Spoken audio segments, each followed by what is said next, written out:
तो रावण की स्थिति तो यही है, स्वयं वो रोगी है पर स्वयं दूसरों को मानता है रोगी और अपने को मानता है वैद्य, अपने को मानता है अत्यंत स्वस्थ। ये रावण की नृत्य है। तो प्रथम भक्त संतन कर संगा भी रावण के जीवन में का एक कण भी उसका छू नहीं गया है, बल्कि वो तो उसका ठीक विरोधी दृष्टांत है। दूसरा रति मम कथा प्रसंगा, दूसरी भक्ति है कथा प्रसंग में रति।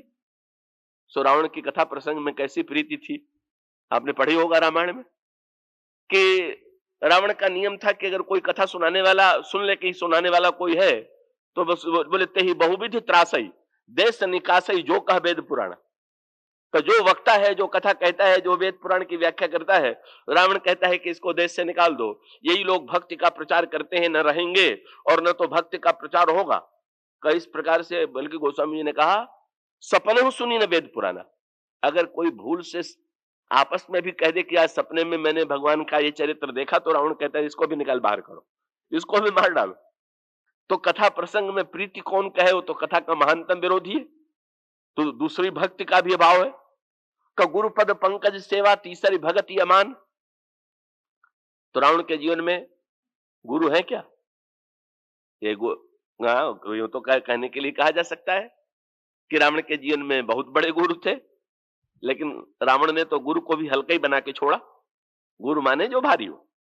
पर रावण ने चेष्टा क्या किया कि एक दिन सुन लिया कि किसी ने रावण को देख करके परिचय दिया कि ये जा रहा है शंकर जी का शिष्य। रावण को बड़ा बुरा लगा कि इसका अर्थ है कि मेरा परिचय शंकर जी के नाम से, शंकर जी का मैं चेला हूं ये करके दिया जा रहा। और उसी समय उसने निर्णय कर लिया कि अब जब तक शंकर जी को हल्का न बनावे ये गुरु और लघु। इसका अर्थ क्या? एक बार इस जन ने मुझसे पूछा तो गुरु बनाया जाता है कि शिष्य बनाया जाता है? तो याद रखिए, शिष्य गुरु को बनाता है और गुरु शिष्य को बनाता है। और इसका तात्पर्य क्या हुआ कि जैसे जिन मूर्तियों की आप पूजा करते हैं और मूर्तियों की पूजा करके उनसे वरदान प्राप्त करते हैं, लेकिन नियम क्या है? पहले मूर्ति आप बनाइए, मूर्ति में प्राण प्रतिष्ठा आप कीजिए, पूजन आप कीजिए और उसी मूर्ति के द्वारा धन्यता आप प्राप्त कीजिए। और इसका अभिप्राय है कि पहले निर्माण जो है मूर्ति का निर्माण करने वाला करेगा, उसके पश्चात मूर्ति जो है चैतन्य होकर के, प्राणयुक्त होकर के उस व्यक्ति की मनोभिष का जो अभिलाषा है वो पूर्ण करेगी। यही गुरु शिष्य के संबंध में क्या कि गुरु जो है अपनी दृष्टि से बड़ा नहीं है। कोई गुरु ये प्रचारित नहीं करता कि मैं बड़ा हूं। गुरु तो अपने दृष्टि से पूरी तरह से निर्भिमानी। तो शिष्य क्या करता है कि अपना अभिमान गुरु के चरणों में अर्पित करके स्वयं ये कहता है कि आप बड़े। तो शिष्य जो है गुरु को गुरु बनावे माने अपना अभिमान गुरु के चरणों में अर्पित करके कहे कि आप बड़े हैं। लेकिन रावण का दुर्भाग्य क्या है? वो स्वामी जी कहते हैं रावण ने तुरंत गुरु की लघुता सिद्ध करने के लिए क्या किया कि कौतुक ही कैलाश पुनि लीने से जाय उठाए। जो ही किसी ने कह दिया ये शंकर का चेला जा रहा है, पहला काम किया पहुंच गया कैलाश पर्वत पर और शंकर जी कैलाश पर्वत पर बैठे हुए थे, उस पूरे पर्वत को रावण ने उठा लिया। किसी ने गोस्वामी जी से कहा कि महाराज बड़ा श्रद्धालु लगता है कि शंकर जी को सीधे सिर पर उठा लिया। बोले सिर पर उठा लेने का अर्थ श्रद्धा नहीं थी, तब क्या था? बोले मनहु तौल निज बाहु बल चला अमित सुख पाए। अरे वो तो तौल रहा था कि हम भारी हैं कि ये भारी, जो ऊपर है वो हल्का, जो नीचे है वो भारी। यही तराजू के पलटने का नियम है। शंकर हल्के हैं तो कब वो ऊपर है और मैं भारी हूं तो मैं नीचे हूं। तो अब गुरुपद पंकज सेवा, जहां पर गुरु को लघु बनाने की चेष्टा और अमानित तो रावण के जीवन में कभी आते ही नहीं।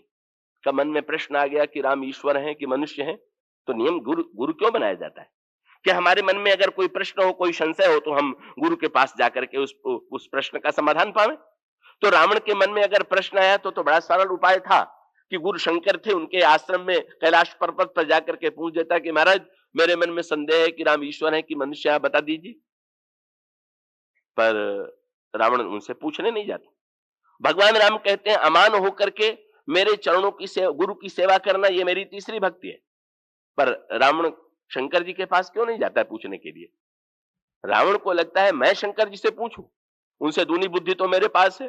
5 सिर वाले वे, 10 सिर वाला मैं, और जब मेरी 10 बुद्धि है तो मैं अपने से कम बुद्धिमान से क्यों पूछने लगा? मुझे पूछने की आवश्यकता नहीं, मैं स्वयं अपनी कसौटी के आधार पर अगर वे हैं तो मैं पहचान लूंगा। तो रावण में तृतीय भक्ति का विलेश नहीं है। चौथी भक्ति मम गुणगन करई कपट तजिगान। का चौथी भक्ति है भगवान के गुणों का कपट छोड़ करके गायन करना। भगवान राम के गुणों का रावण गायन करता है, तो बस गुणों का गायन तो यही है कि जो ही लंका के युद्ध में रावण ने भी भगवान राम को देखा, तुरंत बेड़ा और बिगड़ करके क्रोध में भर करके श्री राम की ओर दौड़ा और श्री राम को के लिए कौन कौन से शब्द कहे। बोले जिन जीते हुए भट्ट संजुग माही, सुन तापस में तिन सम नहीं, तक खर दूषण विराध तुम मारा, हते व्याध इव बाल विचारा, आज बैर सब लेव निबाही, जो रण भूप भाग नहीं जाही। वो तो भगवान को भी अगर कोई गाली सुनाने वाला रामायण में पात्र है तो रावण ही है। वो भगवान का गुण क्या गान करेगा? कब भगवान के गुण गाने का तो प्रश्न ही वहां पर नहीं है। कब वहां तो भगवान की भी निंदा, बल्कि भगवान श्री राम को तो होठों पर हंसी आ गई। भगवान राम ने जब रावण से सुना तो भगवान राम ने यही कहा, जनि जल्पना कर सुयस नासहु, नीति सुनहु करहु क्षमा। भगवान राम ने कहा, आप इस प्रकार की भाषा बोल करके का अपनी गरिमा को क्यों कम कर रहे हैं, आप क्षमा कीजिए। और तुरंत रावण ने भगवान राम को उस क्षमा शब्द को ही पकड़ लिया। क्या कहा? बोले अब तुम मुझसे क्षमा मांग रहे हो, जब लड़ने चले तब तुमने क्षमा पर विचार नहीं किया। राम बचन सुन बिहसा मोहि सिखावत ज्ञान, बैर करत नहीं तब डरे अब लागत प्रिय प्राण। अब डर के मारे निकल रहा है। तुम भगवान राम की विनम्रता में भी भगवान राम की कायरता देखता है, ऐसा व्यक्ति है रावण। तो चौथी भक्ति मम गुणगण, उसका भी लेश नहीं। मंत्र जाप मम दृढ़ विश्वासा, तो मंत्र जाप क्या करेगा? जप माने एक ही मंत्र की बार बार आवृत्ति। और यहाँ तो रावण एक बार धोखे में भी राम नाम लेने को तैयार नहीं। हनुमान जी से जब रावण पूछने लगा कि तुम कौन हो, तो हनुमान जी ने सोचा कि शायद धोखे से एक बार इसके मुंह से निकल आवे कि क्या तुम राम के दूत हो। लेकिन रावण ने सावधानी बरती कि बिल्कुल नहीं, राम का नाम मुंह से निकलना नहीं चाहिए। हनुमान जी बड़े दुखी हुए और हनुमान जी उन्होंने ये कहा, राम नाम बिनु गिरा न सोहा। अरे तुम इतना भाषण दे गए, एक बार धोखे से तो राम नाम ले लेते। लेकिन क्या तुम्हारा दुर्भाग्य है कि तुम कह दिया कि जब कोई स्त्री गहना पहने तो कल्पना होती है कि वस्त्र तो पहनेगी। तो तुम्हारी वाणी में ये अलंकार साहित्य के दिखाई तो दे रहे हैं, पर राम नाम का वस्त्र तो दिखाई नहीं दे रहा। तो मंत्र जाप के स्थान पर रावण राम नाम का ही विरोधी है। छठ दम शील विरत बहु कर्मा, इंद्रिय दमन और शील का रावण के जीवन में इंद्रिय दमन का बस यहाँ पर तो एक ही इंद्रिय दमन है। वो समझने का देव यक्ष गंधर्व नर किन्नर राजकुमारी, जीत बरी निज बाहुबल बर सुंदर बहुनारी। जहां सुंदरी स्त्री देखा, सुंदर का वहां पर आक्रमण करके उसको छीन करके ले आना, इंद्रिय दमन के स्थान पर इतनी भोगा सकती है। और रावण में शील का तो लेश ही नहीं है, छठदम तो छठी भक्ति भी नहीं। सातों सम मोहि मैं जग देखा, भगवान कहते सातवीं भक्ति है सारे संसार में मुझे देख। सो सारे संसार में भगवान को क्या देखेगा? भगवान में ही भगवान को नहीं देख पा रहा है। जब राम में ही ईश्वर नहीं दिखाई दे रहा है तो संसार में ईश्वर क्या दिखाई देगा? सातवीं भक्ति भी नहीं। आठों जथा लाभ संतोषा, रावण संतोषी है क्या? वो समझने संतोषी, ये तो सुख संपत्ति सुत सेन सहाई, जय प्रताप बल बुद्धि बढ़ाई, सब दिन प्रतिदिन बढ़त जाई। तो रावण को तो संतोष हुआ होगा कि हमारी बड़ी उन्नति हो रही। बोले ने जी में प्रति लाभ लोभ अधिकारी। रावण के जीवन में यथा लाभ संतोषा के स्थान पर वो तो निरंतर लोभ बढ़ते ही जा रहा है। आठों जथा लाभ संतोषा, और सपने हूं नहीं देखे पर दोषा। भगवान कहते सपने में भी दूसरे का दोष न देखे। तो रावण सपने में दूसरों का दोष, औरों की तो बात ही क्या। भगवान राम में भी अगर कोई दोष देखने वाला पात्र है और ऐसी व्याख्या कर देता है कि सबको चुप करा देता है। कह दिया का कोई पिता अपने योग्य पुत्र को घर से निकाल सकता है? अरे ये लड़का बिल्कुल अयोग्य था, का इसमें न स्वाभिमान था न तो कोई गुण था, इसीलिए पिता ने घर से बाहर निकाल दिया। का अगुण अमान जानते ही दीन पिता बनवास, और सो दुख और जुअति बिरह पुण्य निस दिन मम त्रास। का जो भगवान राम में भी इतने दोष ढूंढ के निकाल सकता है, वो दूसरों का दोष न देखे कैसे संभव? और नौ में सरल सब सन छलहीना, भक्ति की पराकाष्ठा क्या है? सरलता और छलहीनता। और ये बोले सीता जी को पाने के लिए भी जो कपट मृग और छल का आश्रय ले रहा है, जो कपट और छल के द्वारा ही पाना चाहता है, तो जिसमें नवधा भक्ति में से एक भी भक्ति विद्यमान नहीं है, का उस व्यक्ति को अगर भक्ति की प्राप्ति होने के पश्चात भी भक्ति की प्राप्ति नहीं हुई तो ये दुर्भाग्य स्वाभाविक था। और उन भक्ति देवी को ले आकर के भी कबंदिनी कहां पर बनाए? बोले का मोह की वाटिका में। बोले भक्ति के निवास के लिए तो सत्संग की वाटिका चाहिए, प्रेम का वन चाहिए, पर सत्संग और प्रेम के स्थान पर जो मोह की वाटिका में भक्ति को स्थान देता है, तो उस रावण के जीवन की विडंबना यही है कि वो सब कुछ पाने के पश्चात भी कुछ भी पाने की स्थिति में नहीं है। और ऐसी स्थिति में एक व्यक्ति वो है, एक कुयोगी वो है जो गलत मार्ग से सीता जी को पाने की चेष्टा करने में विनष्ट होता है। और दूसरी ओर जिनमें नवधा भक्ति साकार हो रही है, जिनमें समग्र साधनाएं साकार हो रही हैं, वे हनुमान जी अपनी समग्र नवधा भक्ति के द्वारा किस प्रकार से जगत जननी की कृपा प्राप्त करके आशीर्वाद प्राप्त करते हैं। और आशीर्वाद प्राप्त करने के बाद जब उस वाटिका को उखाड़ फेंकते हैं, तो उसका तात्पर्य यही था कि नहीं नहीं, मैं कृतकृत्य हो गया, मगर ये मोह की वाटिका बनी रहेगी। ये मोह की वाटिका में ये जो वृक्ष की डालियां होती हैं, ये डाल काहे की है? मोह तो है वन, मोह तो है वृक्ष, और तर्क जो है उसकी शाखा। ये एक बार एक सज्जन ने मुझसे प्रश्न पूछा था, गोस्वामी जी ने का हुई है सोई जो राम रच राखा को करी तर्क बढ़ावई शाखा। तो ये गोस्वामी जी ने कहां से प्रयोग लिया? ये तर्क की शाखा से इसका अभिप्राय क्या? कि आपने देखा होगा वृक्ष में एक एक पहले एक निकला, फिर एक में कई डालें निकली, उस डाली में छोटी छोटी डालियां निकली, फिर पत्ते निकले। इसी प्रकार से ये तर्क का भी स्वभाव ये है कि वो वृक्ष से डाल, डाल से पत्ते, और इस तरह से उसका बड़ा विस्तृत रूप हो जाता है। और विशेष रूप से जब मोह के वन में, मोह के वृक्ष में जिसका मूल मोह हो और जिसमें कुतर्क की शाखाएं विद्यमान हो, हनुमान जी की भूमिका क्या है? हनुमान जी नवधा भक्ति के द्वारा मां का आशीर्वाद प्राप्त करते हैं और निर्णय कर लेते हैं कि जब तक मोह और कुतर्क को पूरी तरह मिटा नहीं दिया गया, तब तक तो फिर पूरी तरह से का कृतकृत्यता का सच्चा परिणाम ही नहीं आया। इसलिए हनुमान जी इस वाटिका को मिटाते हैं, माने मोह और कुतर्क को मिटा देते हैं। जगत जननी सीता वात्सल्यमयी मां आंजनेय को पुत्र के रूप में स्वीकार करते हैं और प्रसन्न होकर के उन्हें अनेक आशीर्वाद देते हैं। उन आशीर्वादों में से अंतिम आशीर्वाद को सुनकर के श्री हनुमान जी को ऐसा लगा कि जैसे अब जीवन में कुछ भी करना शेष नहीं है, कृतकृत्यता और समग्रता की अनुभूति उन्हें होती। और तब वे मां से अनुरोध करते हैं, मां इन सामने इस वाटिका के जो वृक्ष हैं, इनमें बड़े ही मधुर फल लगे हुए हैं। यदि आप आदेश दें तो मैं इन फलों के द्वारा अपनी क्षुधा शांत करूं, क्योंकि मैं अत्यंत भूखा हूं। मां के मन में वात्सल्य के कारण हिचकिचाहट है।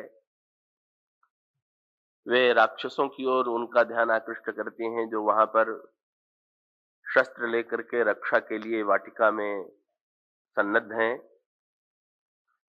पर हनुमान जी उन्हें आश्वस्त करते हैं, आपको चिंता करने की आवश्यकता नहीं है, आप केवल प्रसन्न मन से मुझे आदेश दीजिए।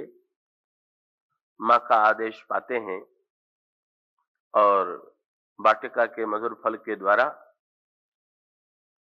कम अपनी क्षुधा शांत करते हैं। यदि इतना ही उन्होंने किया होता तो कोई अटपटी बात न होती, लेकिन उन्होंने इसके पश्चात अशोक वाटिका के वृक्षों को तोड़ना फोड़ना प्रारंभ किया, डालियों को नष्ट कर दिया, वृक्षों को उखाड़ करके फेंकने लगे। और रखवालों ने यदि रोकने की चेष्टा की तो उन पर भी उन्होंने प्रहार किया। तो जिस वाटिका में मधुर फल खाने के बाद हनुमान जी उसका ध्वंस करना आवश्यक मानते हैं, उस वाटिका का क्या स्वरूप है?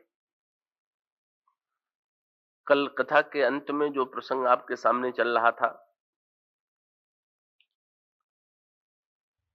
रावण का सबसे बड़ा दुर्भाग्य ये है कि वह सर्वोत्कृष्ट वस्तुओं को पा करके भी पाने में असमर्थ रहा।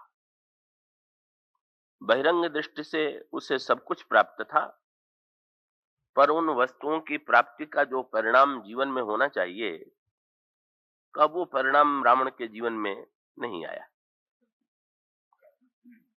और इसी का ये सर्वोत्कृष्ट प्रमाण है विदेह नंदिनी का लंका में आगमन।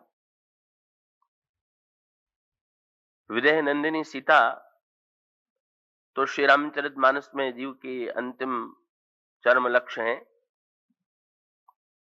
चाहे वेदांत की भाषा में वे साक्षात शांति हो, शांति सीता समानीता, और चाहे शुद्ध पौराणिक परंपरा में वे महालक्ष्मी की अवतार हो, अथवा भक्तों की भाषा में वे मूर्तिमती भक्ति हो, तो विदेह नंदिनी सीता का की उपलब्धि तो सभी का लक्ष्य है। और ऐसा प्रतीत होता है कि जैसे रावण ने उन विदेह नंदिनी को पाने में सफलता प्राप्त कर ली, उन्हें लंका में ले आने में वो सफल हुआ, लेकिन वस्तुतः क्या वो विदेह नंदिनी की कृपा दृष्टि पाने में समर्थ हुआ क्या? और इसी अशोक वाटिका में वो दृश्य आता है कि रावण के जीवन में नवधा भक्ति का सीता मूर्तिमती भक्त हैं, और भक्ति की चरम उपलब्धि के लिए जिन 9 प्रकार की भक्तियों का भगवान राम ने वर्णन किया है, कि रावण में सर्वथा उनका अभाव ही नहीं है, अपितु विरोध की वृत्ति भी विद्यमान है, का वो उनके उसका आचरण जो है सर्वथा प्रतिकूल है।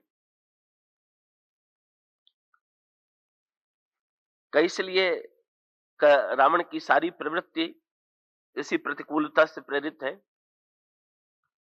भक्ति की पराकाष्ठा सरलता है, भक्ति का तात्पर्य समर्पण है, पर रावण विदेह नंदिनी को पाना चाहता है समर्पण के लिए नहीं, अधिकार के लिए। विदेह नंदिनी के प्रति उसके अंतःकरण में समर्पण की वृत्ति नहीं जागृत होती है, उन पर अधिकार पाने की वृत्ति जागृत होती है। भक्ति को प्राप्त करने के लिए व्यक्ति के जीवन में सरलता अपेक्षित है, लेकिन भक्त की सरलता के स्थान पर कब वो कपट और छल, स्वर्ण मृग का आश्रय लेकर के विदेह नंदिनी को पाने की चेष्टा करता है। और अंतिम यही प्रवृत्ति जो उसकी प्रारंभ में है, बाद में भी वही बनी रहे। प्रारंभ में भी वो भय और प्रलोभन की जो मुख्य वृत्ति है, मनुष्य को जो बहुधा प्रेरित करती हैं, मनुष्य पर को प्रभावित करती हैं, रावण उन्हीं दोनों प्रवृत्तियों के माध्यम से विदेह नंदिनी को भी अपनी ओर आकृष्ट करना चाहता है। स्वर्ण मृग के द्वारा प्रलोभन की सृष्टि करता है, और इसके पश्चात श्री सीता जी के मन में भय की भी सृष्टि करने की चेष्टा करता है। आगे चल करके गोस्वामी जी ने लिखा, जब स्वर्ण मृग के पीछे भगवान श्री राम दूर चले गए और रावण साधु के वेश में उनके सामने आया और विदेह नंदिनी से कुछ वार्तालाप उसका हुआ, तो अंत में रावण ने क्या किया? जब श्री सीता जी ने बड़े आश्चर्य से कहा कि आपका वाक्य तो सज्जनों के अनुकूल नहीं जान पड़ता है, आप एक सन्यासी के वेश में है, पर आपके वाणी में सन्यास की गरिमा नहीं परिलक्षित हो रही है। और उनका वाक्य था, क सीता सुन जति गोसाई, बोले हु बचन दुष्ट की नहीं। आप वेश से तो संत प्रतीत हो रहे हैं, पर वाणी में तो आपकी दुष्टता ही परिलक्षित हो रही। तो रावण ने तुरंत क्या किया? अभी प्रलोभन का प्रयोग किया था, और प्रलोभन का प्रयोग करने के बाद दूसरी वृत्ति का मनुष्य से या तो लोभ के द्वारा बस में आ जाता है, या तो भय के द्वारा बस में हो जाता है। तो अब रावण ने प्रलोभन का तो प्रयोग पहले कर ही दिया था, अब काहे का प्रयोग? तब रावण निज नाम सुनावा, और तब भई सभय जब नाम सुनावा। श्री सीता जी के अंतःकरण में रावण का नाम सुनते ही तीव्र भय उत्पन्न हुआ। और इस दृष्टि से देखें तो पहली दृष्टि में ऐसा जान पड़ता है कि जैसे लोभ और भय दोनों हावी हो गए।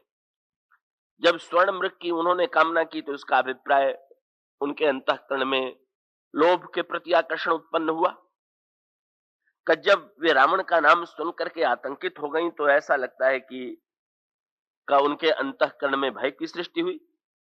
लेकिन क्या इस भय और लोभ की वृत्ति के द्वारा रावण का उद्देश्य पूर्ण हो सका क्या?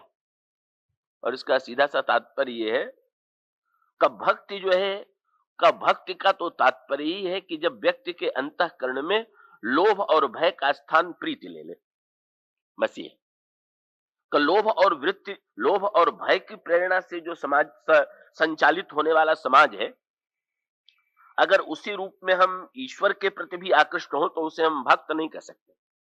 भक्त तो वो है कि जिसके अंतःकरण में ईश्वर के प्रति अनुरक्ति।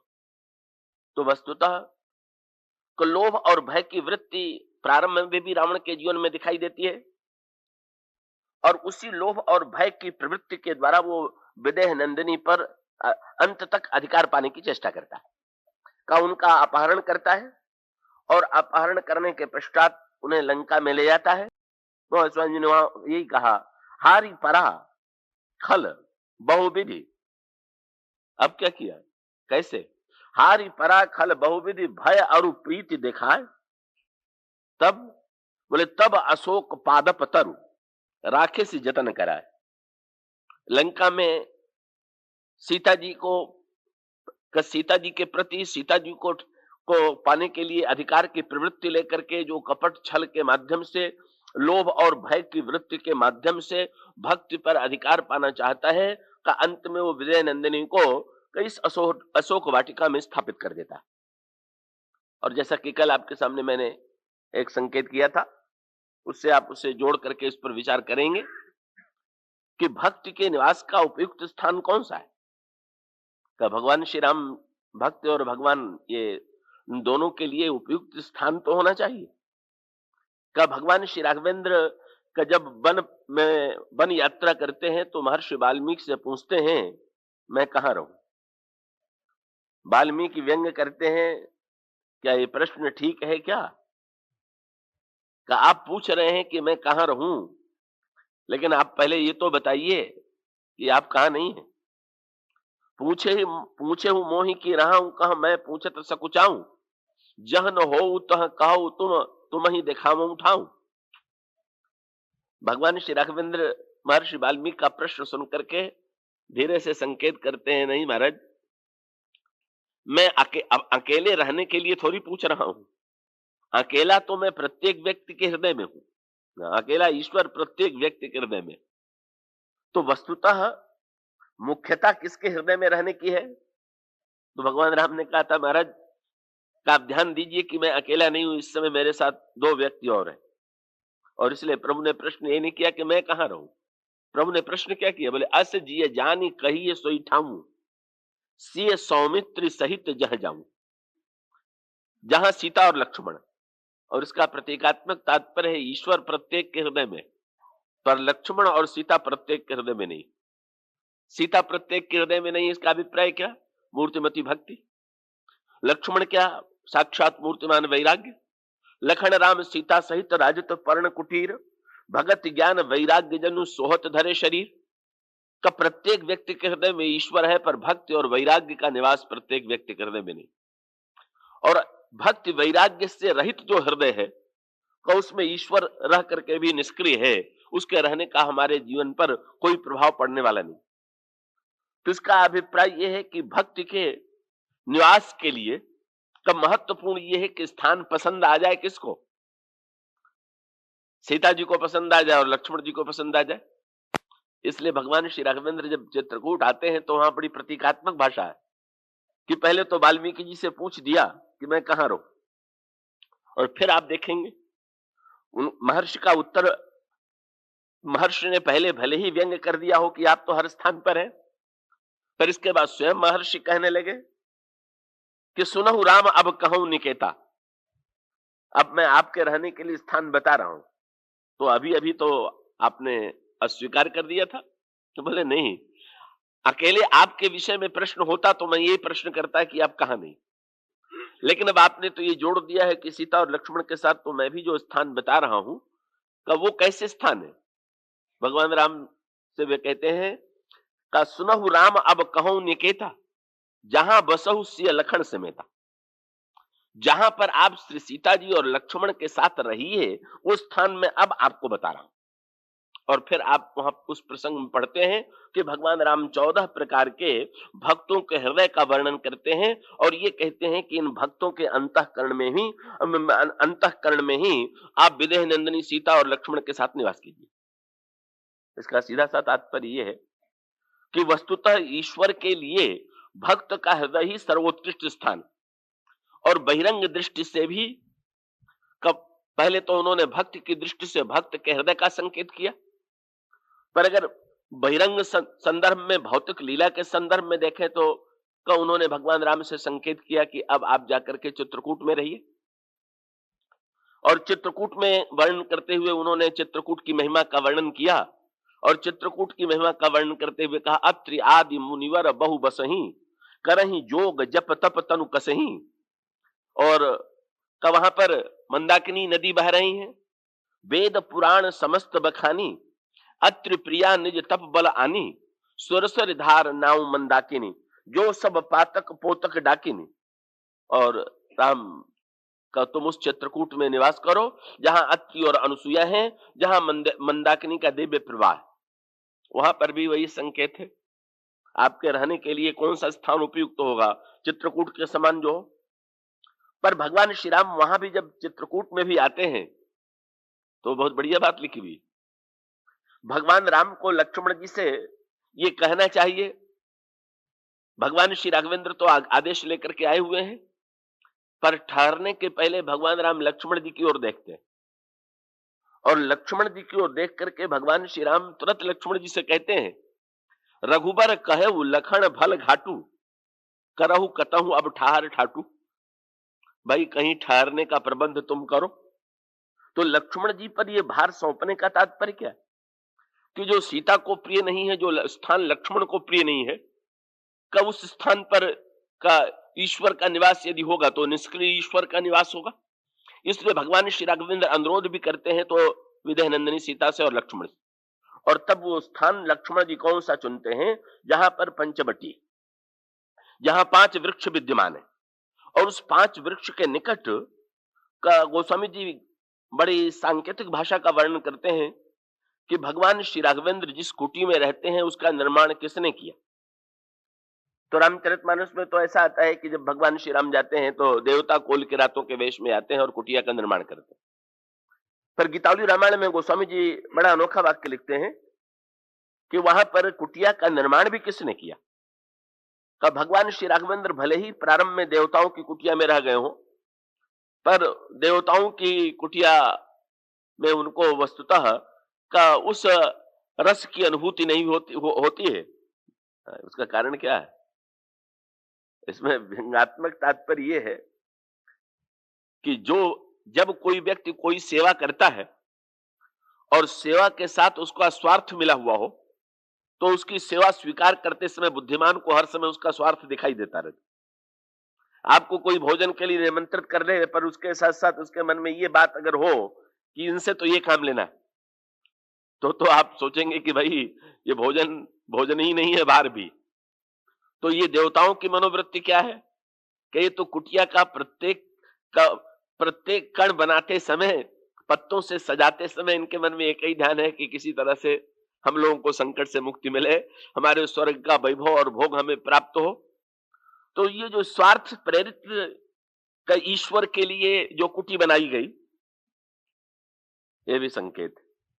देवता हैं इसलिए पुण्यमय है, पर पुण्य के साथ साथ स्वार्थ की वृत्ति मिली हुई है, और स्वार्थ की वृत्ति से प्रेरित होकर के कुटी का निर्माण करते हैं। और भगवान श्री राघवेंद्र ने भले ही उसे स्वीकार किया हो, और उसका अभिप्राय यह है कि प्रारंभ में स्वार्थ से प्रेरित व्यक्ति भी भक्ति की दिशा में आकृष्ट होता है, भगवान की दिशा में आकृष्ट होता है। स्वार्थ का संकल्प लेकर के भी व्यक्ति भगवान की भक्ति करना चाहता है, ऐसा देखा जाता है। लेकिन क्या उस कुटिया में क्या भगवान श्री राघवेंद्र को उस रस की अनुभूति हो सकती है जिस रस का अनुभव करने के लिए वे चित्रकूट में आए हुए हैं? तब गोस्वामी जी ने लिखा, भगवान राम ने कुछ दिनों में कुटी बदल दी। और अब कुटी किसने बनाई? तो गोस्वामी जी ने तुरंत लिखते हैं, गीतावली रामायण में वर्णन करते हैं, फटिक शिला अति विशाल, संकुल सुरतरु तमाल, ललित लता जाल, हरत छवि वितान की, मंदाकिनी तटिन तीर, मंजुल मृग विहग भीर, ललित मुनि गिरा गंभीर, साम गान की। कुटिया किसने बनाई? बिरचित तह परन साल, अति विचित्र लखन लाल। क्या हुआ? बोले निवसत जहां नित कृपालु राम जानकी। भगवान राम जानकी जिस स्थान पर रहते हैं, पर एक शब्द और जोड़ते हैं, बिहसत जहां, जब गोस्वामी जी कहते हैं भगवान श्री राघवेंद्र जहां पर रहते हैं, रहते ही नहीं है, बोले बेहरत जहां नित कृपालु। ये नित शब्द बड़े महत्व का है। वाल्मीकि जी से भगवान राम ने पूछा कि महाराज मैं कहां रहूं, तो स्थान तो 14 बताए, पर उन 14 स्थानों में एक को बड़ा महत्व दिया। तो उसमें व्यंग्यात्मक तात्पर्य क्या है कि कोई बढ़िया किराए का मकान भी हो तो आप उसमें रह लेते हैं, और अपने मकान की बात और है। तो ईश्वर को बहुत से लोग किराए पर भी बुलाते हैं।